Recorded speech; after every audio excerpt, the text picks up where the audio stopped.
I was in Afghanistan for the past 8 months, and then all of a sudden, when things changed and the Taliban came to Kabul and they took over, I was left with no choice but to leave Afghanistan, and we left in a very very uh, you know difficult manner. It was a very challenging for me and for my fiance,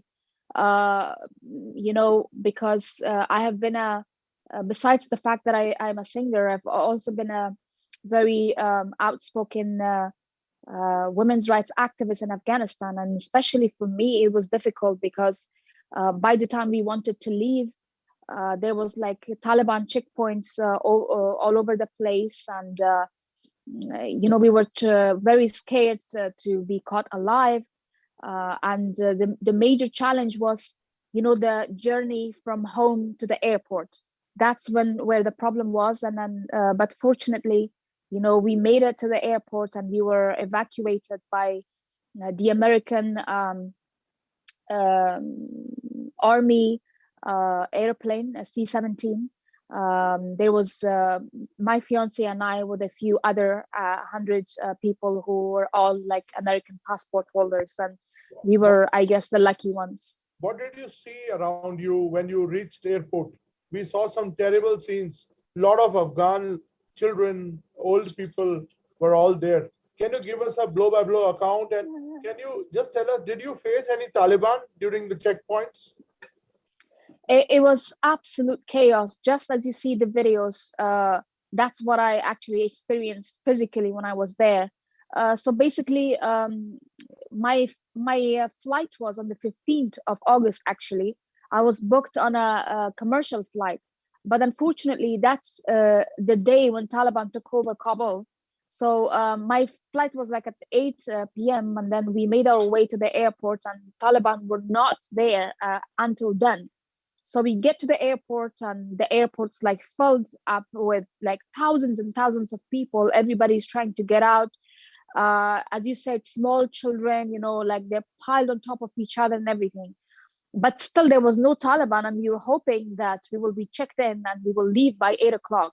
Unfortunately, within a span of a few hours, by the time it was like 5, 6 in the evening, we heard gunshots. And while we are inside the airport, we heard gunshots, and then suddenly the entire airport staff, including the security, they all left, and they left people just like that. So people were all scared, and they started rushing inside the airplanes, and the airplanes was like filled with thousands of people. As a result of which, even the pilots ran away, and the plane couldn't take off. So then we had no choice but to plan to come out of the airport, because we were hearing news that Taliban, they are close and they're going to walk inside the airport any minute. And for me, I couldn't stay there anymore, obviously, because I was thinking, if they come inside the airport, they're obviously going to check our identities and they're going to find out who I am. So this is like around 9 or 10 o'clock at night that they decided to come out of the airport again. So unfortunately, there's only one road that can take you outside the airport, and we had to walk through that road to get outside. And while we walking out, hundreds of more people are walking inside, and they're just terrified and scared, and they're just running with their small kids in their hands and stuff like that. So at the end of this road, this is where I actually was bumped into a few Taliban, and they were actually shooting. They were like shooting in the air because they were trying to like scatter people around. All these people who were trying to like get inside, they didn't want them to let them get inside, and they were just shooting around.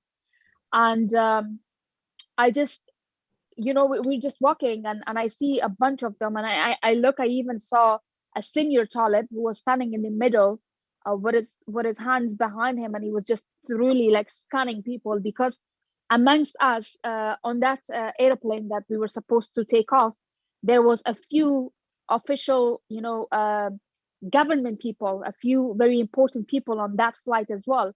And so this is why they were checking to see if they can find them, amongst the crowd. And then fortunately, I was covered in a hijab, and I was covering my face as well, and you could only see my eyes. And luckily they did not recognize me amongst the people, and then somehow we just got out of there, and then the next day we attempted for the airport again. Well, for me, I feel, grateful that I'm out of the country right now, but then my heart is going out for those millions of people who are left behind in Afghanistan, especially the women of Afghanistan.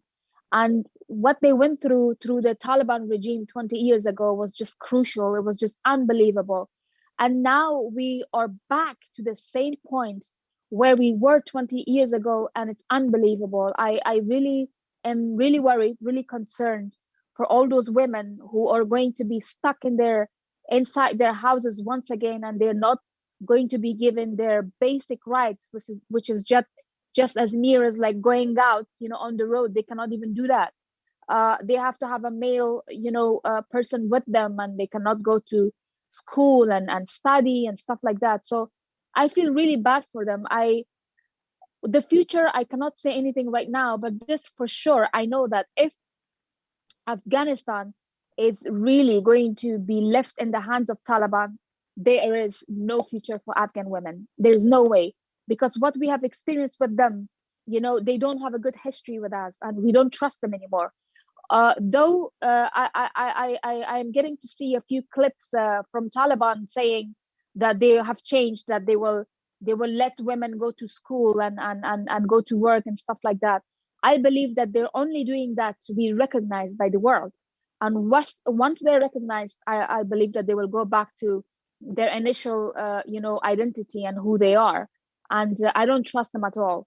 And I hope that what these words that they're saying right now, I hope that the world will hold them accountable for what they are saying. That they will let women do whatever.